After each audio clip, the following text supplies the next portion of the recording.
Look what they done to my soul. Lay down, lay down, lay low now. Let your white bird smile up at the world standing blind. Her songs filled the soundtrack of an entire generation during a time when music was changing the way people lived. But even if you weren't at Woodstock during Melanie Safka's debut, I know you'll be singing along to this next Billboard hit.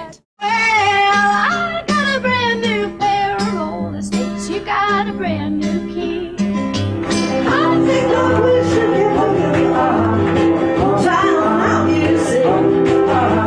Fast forward 40 years and we catch up with the folk singing legend at the Rythm Room in Phoenix.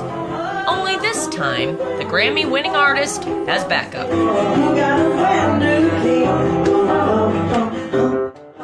Accompanying Melanie tonight is her daughter, Arizona artist Jeordie, and the genius on strings is her son, Beau Jarred. Cheers. Cheers. So when the opportunity arose to sit down with this musical family over drinks, I pulled up a chair in the hopes that their musical talents would rub off. When you guys all, get together, like if I wasn't here, do you guys all jam together a lot? I mean, do you watch bad TV and watch silly movies? And I don't watch television. I think it's dangerous. There's a few. I don't blame you for that. I don't blame you for that. Which is great because she's not going to watch this, which means we can do whatever. You can do whatever you want. You can have a picture of me riding off into the sunset on a horse. But focus on the horse's ass, not mine. What songs did you sing to them? Anything in particular? Were you ever Mommy, sing me the lullaby? Lullaby. Jordan. Oh yeah, when Layla Shakari. We grew up, and I say we because I grew up with them. I was a child. My husband was the ultimate protector and kept us away from knowing anything about the business. I didn't even have a checkbook. The girls got out, but Beau and I... The girls got out. I'm looking at Jeordie. But couldn't stop the girls. Can't stop the girls. You can't. No, the girls got out. Beau and I were just like little hermits, and we just sit in our room and write and sing and play and sing and write. And Jeordie and Layla moved off and went to in different directions with their lives.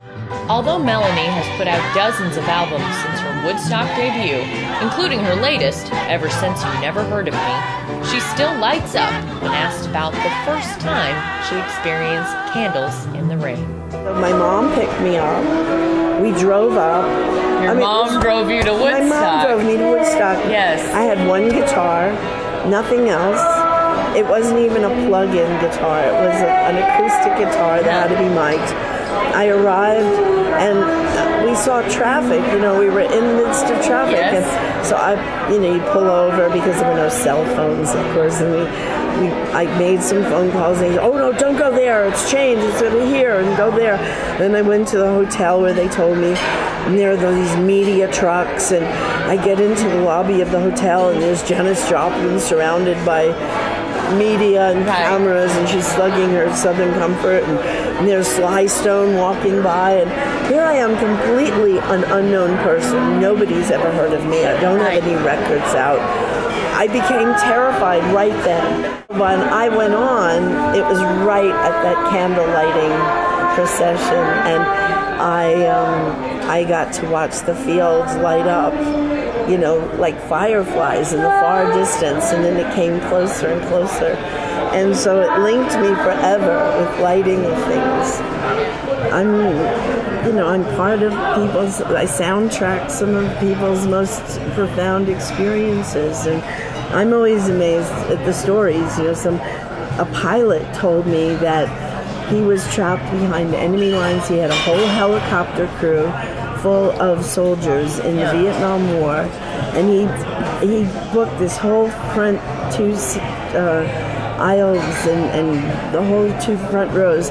And after the show, he wanted to meet me, and he said that he wanted me to meet his daughter, who he named Melanie, because if it wasn't for Candles in the Rain, they were playing this in the helicopter, and they knew when they got that signal it was friendly, the friendly place, and they followed the signal. It was an 8-minute record, and the whole platoon was saved because they played the 8-minute version of Candles in the Rain.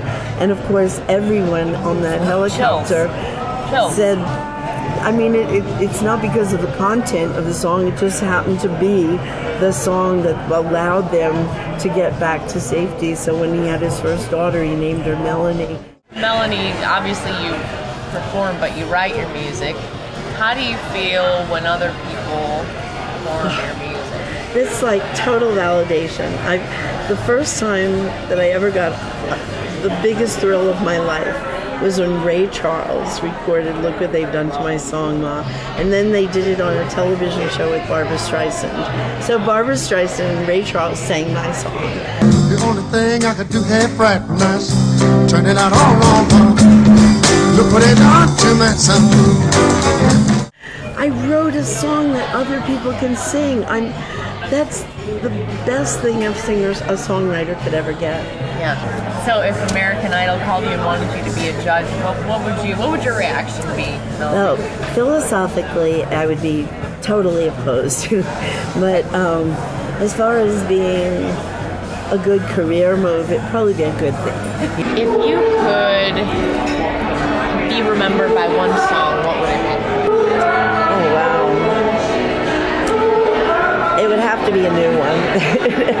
I think Hushabye is one of the songs that I feel